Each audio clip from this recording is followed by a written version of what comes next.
Glória ao nosso Deus por mais um dia. Meu Deus, som de chuva caindo, que bênção de Deus, as águas de Deus lavando a terra. Seja muito bem-vindo ao nosso plano de leitura da Bíblia anual, lendo toda a Bíblia durante esse ano. Nós estamos no livro de Números. Os capítulos de hoje são 31 e 32 de Números, anote aí, e João, capítulo 11, Evangelho de João, capítulo 11, tá bom? Já pegou a sua Bíblia? Pega a sua Bíblia agora, junta a família, tá? Onde você estiver, não importa, abre o seu coração. Tenha um tempo com Deus agora, ouvindo a palavra de Deus. E o meu pedido para você que é novo, recém-chegado aqui, clica aí no botão inscrever-se do nosso canal, tá bom? Marca o sino de todas e você vai ser sempre avisado, notificado, quando nós liberarmos aqui os capítulos do dia. Vamos começar? Vamos lá, Números 31, a partir do verso 1 nós lemos a palavra de Deus que diz o seguinte: O Senhor disse a Moisés: Vingue-se dos midianitas pelo que fizeram aos israelitas. Depois disso você morrerá e será reunido a seus antepassados. Então Moisés disse ao povo: Escolham e armem alguns homens para lutarem na vingança do Senhor contra Midian. De cada tribo de Israel enviem 1.000 homens para a batalha. Assim escolheram 1.000 homens de cada tribo de Israel, no total de 12.000 homens armados para guerrear. Moisés enviou 1.000 homens de cada tribo, sob o comando de Finéias, filho do sacerdote Eleazar. Finéias levou consigo os objetos sagrados e as trombetas para dar a ordem de ataque. Atacaram Midian, como o Senhor havia ordenado a Moisés, e mataram todos os homens. Os 5 reis midianitas morreram na batalha: Evi, Requém, Zur, Ur e Reba. Também mataram à espada Balaão, filho de Beor. Os israelitas capturaram as mulheres e as crianças midianitas e tomaram como despojo o gado, os rebanhos e toda a riqueza deles.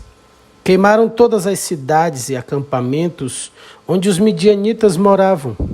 Depois de juntarem todos os despojos, tanto os prisioneiros como os animais, trouxeram tudo a Moisés, ao sacerdote Eleazar e a toda a comunidade de Israel que estava acampada nas campinas de Moabe, junto ao rio Jordão, do lado oposto de Jericó. Moisés, o sacerdote Eleazar e todos os líderes da comunidade saíram ao encontro deles fora do acampamento. Moisés, porém, se enfureceu com os generais e os capitães que voltaram da batalha. Por que deixaram viver todas as mulheres? Perguntou ele. Foram justamente elas que seguiram o conselho de Balaão e fizeram os israelitas se rebelarem contra o Senhor no incidente em Peor. Foi por causa delas que uma praga feriu o povo do Senhor. Agora matem todos os meninos e todas as mulheres que tiveram relações sexuais com algum homem. Deixem viver somente as meninas virgens. Tragam-nas para viver entre vocês. E todos que tiverem matado alguém ou tocado em alguém e em algum cadáver ficarão fora do acampamento por 7 dias. Purifiquem a si mesmos e as prisioneiras no 3º e no 7º dia. Purifiquem também todas as roupas e todos os objetos de couro, pelo de cabra ou madeira.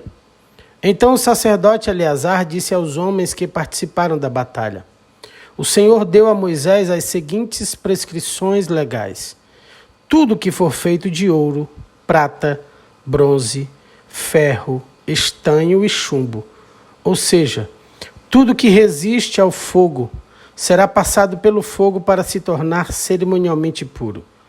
Em seguida, esses objetos de metal serão purificados com a água da purificação. Mas tudo que não resistir ao fogo será purificado somente com água. No 7º dia, lavem as roupas e vocês estarão purificados. Então poderão voltar ao acampamento. O Senhor também disse a Moisés: Você, o sacerdote Eleazar, e os chefes das famílias de cada tribo farão uma lista de todos os despojos tomados na batalha, tanto das pessoas como dos animais. Dividirão o despojo em 2 partes e entregarão metade para os homens que lutaram na batalha e metade para o restante do povo.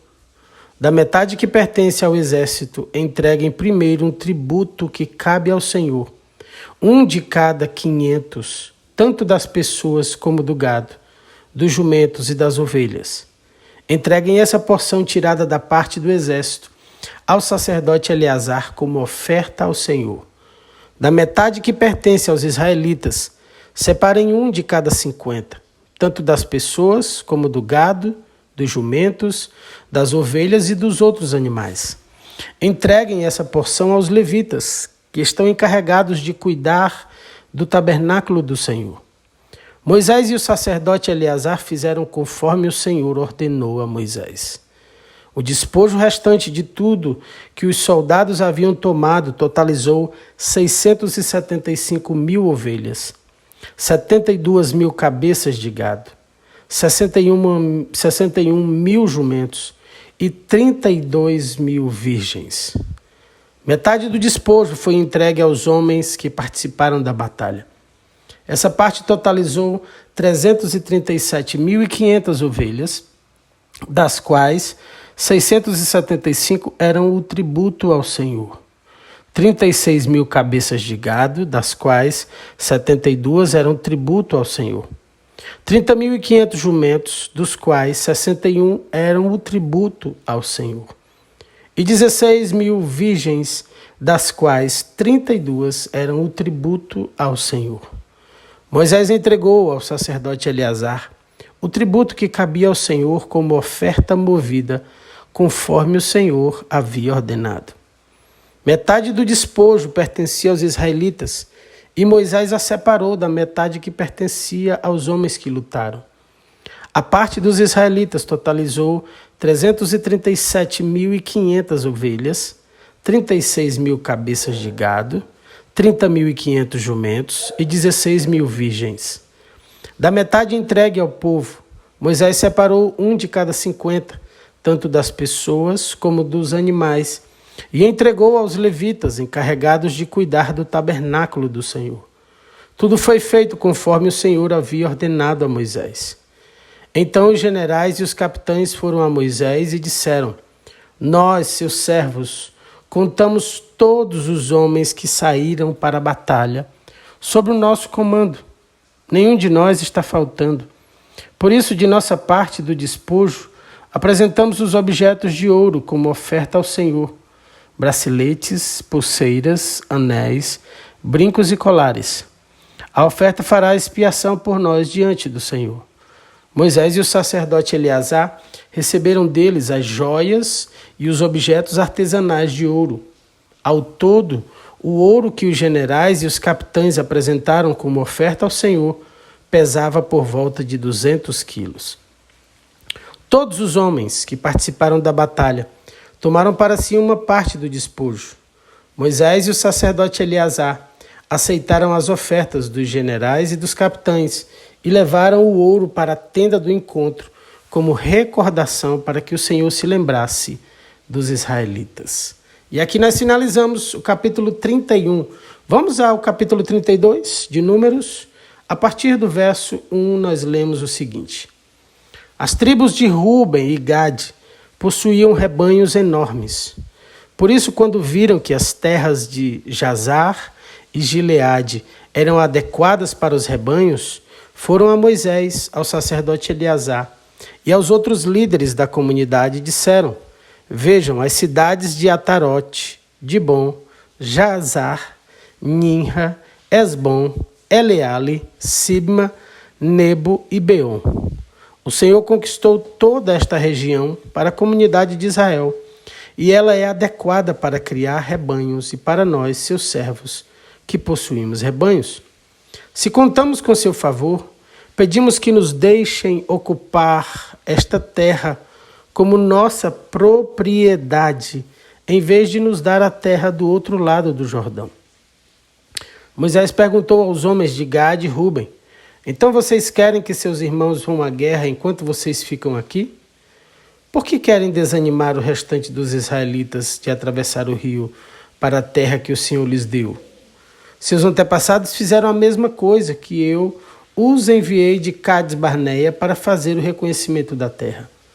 Depois que subiram até o vale de Escol e fizeram o reconhecimento da região, desanimaram os israelitas de entrarem na terra que o Senhor lhes dava. Por isso a ira do Senhor se acendeu contra eles, e ele jurou: de todos aqueles que eu resgatei do Egito, ninguém com 20 anos para cima verá a terra que eu jurei dar a Abraão, Isaque e Jacó, pois não me obedeceram de todo o coração. As únicas exceções são Calebe, filho de Quenezeu, Jefoné e Josué, filho de Num, pois eles seguiram o Senhor de todo o coração. A ira do Senhor se acendeu contra os israelitas e ele os fez andar sem rumo pelo deserto durante 40 anos, até que toda a geração que havia pecado contra o Senhor tivesse morrido. Mas aqui estão vocês, uma raça de pecadores, fazendo exatamente a mesma coisa, acendendo ainda mais a ira do Senhor contra Israel. Se vocês se afastarem dele, se ele abandonar o povo no deserto outra vez, vocês serão responsáveis pela destruição de todo este povo. Eles se aproximaram de Moisés e disseram: queremos construir currais para nossos animais e cidades para nossos filhos. Então nos armaremos e sairemos prontamente com os israelitas para a batalha, até que os tenhamos levado em segurança para a sua terra. Enquanto isso, nossos filhos ficarão nas cidades fortificadas que construímos aqui e estarão protegidos de ataques dos povos da região. Só voltaremos a nossos lares quando todos os israelitas tiverem recebido suas porções de terra. Não exigimos, porém, terra alguma do outro lado do Jordão. Preferimos viver aqui, do lado leste do Jordão, e aceitamos esta região como nossa herança na terra. Então Moisés lhes disse: se fizerem como prometeram, e se, armadas para as batalhas do Senhor, suas tropas atravessarem o Jordão e continuarem a lutar até que o Senhor tenha expulsado seus inimigos, então poderão voltar quando o Senhor tiver conquistado a terra. Assim vocês terão cumprido o seu dever para com o Senhor e para com o povo de Israel. A terra do lado leste do Jordão será sua propriedade da parte do Senhor. Mas se não fizerem como prometeram, terão pecado contra o Senhor e não escaparão das consequências. Vão, construam cidades para suas famílias e currais e para seus rebanhos, mas façam tudo que prometeram. Os homens de Gade e Ruben responderam: nós, seus servos, seguiremos suas instruções. Nossos filhos, esposas, rebanhos e gados ficarão aqui nas cidades de Gileade. Mas a nós, seus servos, todos armados para a guerra, atravessaremos o rio e lutaremos pelo Senhor, conforme nos ordenou. Moisés deu ordens ao sacerdote Eleazar, a Josué, filho de Num, e aos chefes das famílias das tribos de Israel. Disse ele: os homens de Gade e Ruben estão armados para a batalha e atravessarão o Jordão com vocês e lutarão pelo Senhor. Se o fizerem, depois que a terra for conquistada, entregue-lhes o território de Gileade como sua propriedade. Mas se eles se recusarem a armar-se e atravessar o rio com vocês, serão obrigados a aceitar uma porção de terra com o restante de vocês em Canaã. As tribos de Gade e Ruben disseram outra vez: somos seus servos e faremos o que o Senhor ordenou. Atravessaremos bem armados o Jordão até Canaã e lutaremos para o Senhor. Mas nossa porção de terra estará aqui deste lado do Jordão. Então Moisés distribuiu terras entre as tribos de Gade e Ruben e a meia tribo de Manassés, filho de José. Deu-lhes o território de Seom, rei dos amorreus, o território de Og, rei de Bazã, toda a terra com suas cidades e o território ao redor delas. Os descendentes de Gade construíram as cidades de Dibon, Atarote, Aroer, Atarote-Sofã, Jazá, Jogbeá, Bet-Ninra e Bet-Arã, e todas essas cidades fortificadas e com currais para os rebanhos. Os descendentes de Ruben construíram as cidades de Esbom, Eleale, Quiriataim, Nebo, Baal-Meon e Sibma, e mudaram o nome de algumas das cidades que conquistaram e reconstruíram. Os descendentes de Maquir, da tribo de Manassés, foram até Gileade, tomaram posse dela e expulsaram os amorreus que ali viviam. Moisés deu Gileade aos maquiritas, descendentes de Manassés, e eles se estabeleceram ali. O povo de Jair, outro clã da tribo de Manassés, capturou muitos dos povoados de Gileade e mudou o nome da região para cidades de Jair.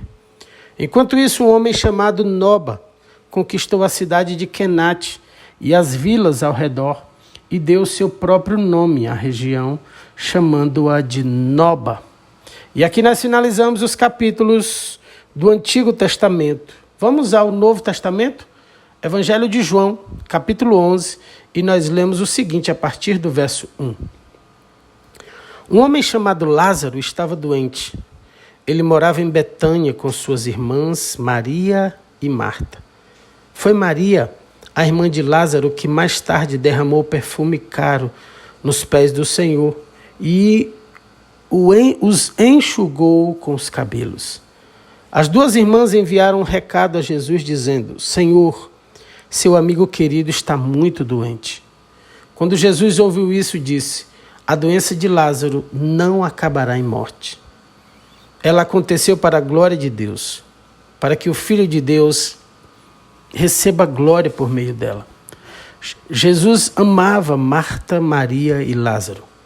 Ouvindo, portanto, que Lázaro estava doente, ficou mais 2 dias onde estava. Depois disse a seus discípulos: vamos voltar para a Judeia. Os discípulos se opuseram, dizendo: Rabi, apenas alguns dias atrás o povo da Judeia tentou apedrejá-lo. Ainda assim o Senhor vai voltar lá?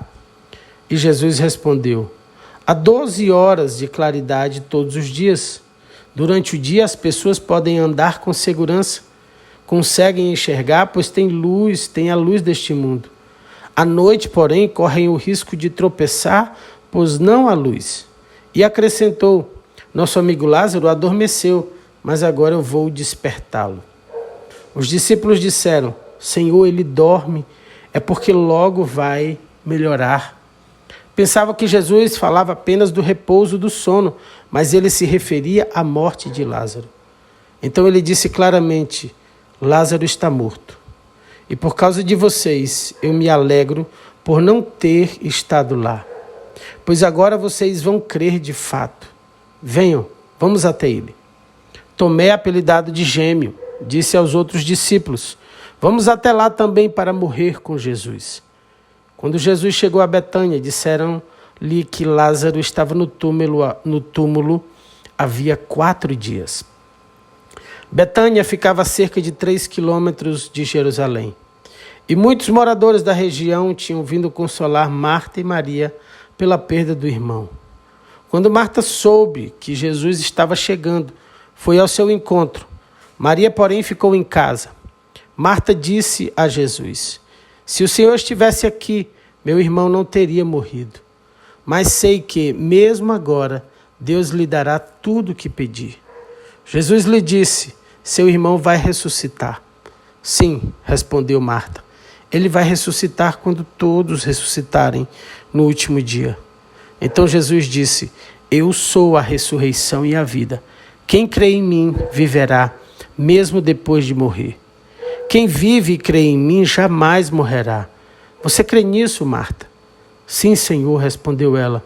Eu creio que o Senhor é o Cristo, o Filho do Deus vivo, o Filho de Deus, aquele que veio ao mundo da parte de Deus. Em seguida voltou para casa, chamou Maria à parte e disse: o Mestre está aqui e quer ver você. Maria se levantou de imediato e foi até ele. Jesus tinha ficado fora do povoado no lugar onde Marta havia se encontrado com ele. Quando as pessoas que estavam na casa viram Maria sair apressadamente, imaginaram que ela ia ao túmulo de Lázaro chorar e a seguiram. Assim que chegou ao lugar onde Jesus estava e o viu, caiu a seus pés e disse: se o Senhor estivesse aqui, meu irmão não teria morrido. Quando Jesus viu Maria chorar e o povo também, sentiu profunda indignação e grande angústia.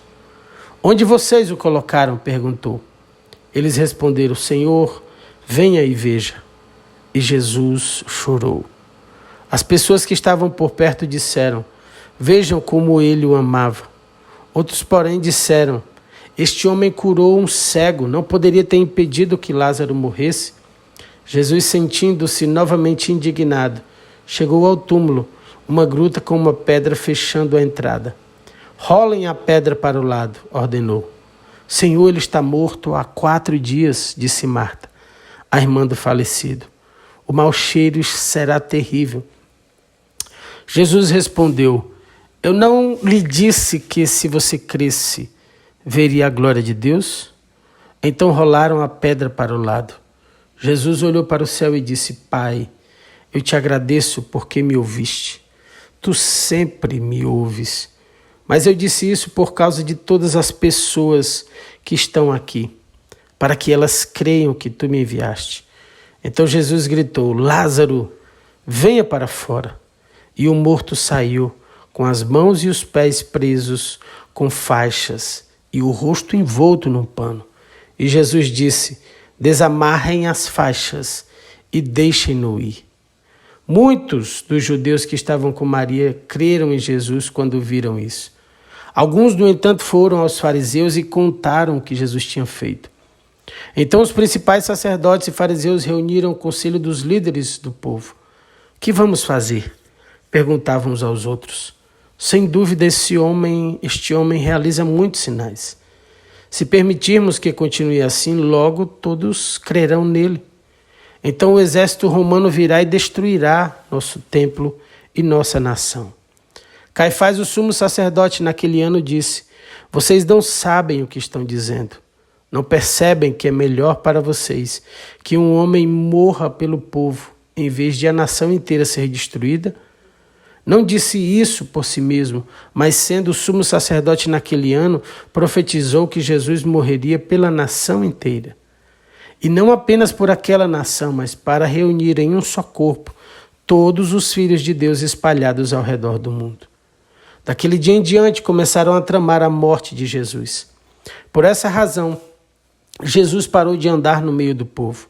Foi para um lugar próximo do deserto, para o povoado de Efraim, onde permaneceu com seus discípulos. Faltava pouco tempo para a festa judaica da Páscoa, e muita gente de toda a região chegou a Jerusalém para participar da cerimônia de purificação antes que a Páscoa começasse. Continuavam procurando Jesus, e estando eles no templo, perguntavam uns aos outros: o que vocês acham? Será que ele virá para a Páscoa? Enquanto isso, os principais sacerdotes e fariseus deram ordem para que, se alguém soubesse onde Jesus estava, o denunciasse de imediato, a fim de que o prendessem. E aqui nós finalizamos o capítulo 11 de João e os capítulos de hoje do plano de leitura da Bíblia. Que bênção, mais um dia finalizado. Quero orar por você antes de você sair, tá? Mas antes quero só te lembrar, deixa o seu like, o seu joinha aí, ele abençoa centenas, milhares de vidas. E compartilha, manda para os seus grupos, manda para sua lista de contatos, sua lista de oração. E vai abençoando, vai multiplicando a palavra de Deus. Vamos orar? Pai, graças te damos, Senhor, por teus milagres, teus feitos, meu Deus do céu. Senhor, Deus, testemunho, a glorificação do teu nome na vida de Lázaro, de sua família, Senhor, ressuscitando, refazendo, meu Deus do céu. Que poderoso, nós te louvamos, colocamos o nosso coração em ti nesse dia, Pai. Apresentamos nossos anseios, Senhor, nós apresentamos aquelas áreas que estão mortas da nossa vida. Quantas pessoas deixaram de sonhar, morreram espiritualmente, muitas mortas emocionalmente. E nós te pedimos hoje um milagre, Senhor, que o Senhor venha ressuscitar sonhos, ressuscitar, Senhor, vidas, meu Pai, renovar a esperança, encher de esperança, a esperança da glória. Toca os corações, Senhor, nesse dia. Restaura, Senhor, aquele que está, Senhor, meu Deus, sem forças para caminhar. Renova, Senhor. Levanta, Senhor.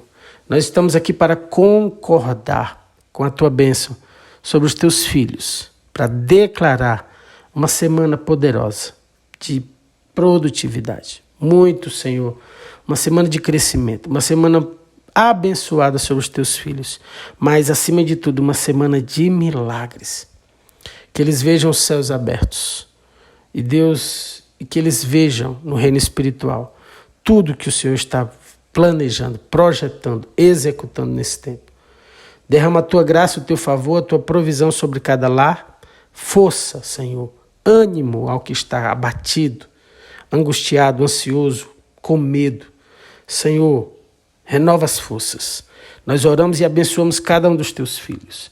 Nós oramos, Senhor, e concordamos com o Teu milagre sobre a vida de cada família aqui. No nome santo do Senhor Jesus. E se você está aí do outro lado, você crê, fala comigo amém, e glória a Deus, e aleluia. Beijo no seu coração. Fica na paz do Senhor Jesus. Tchau, tchau.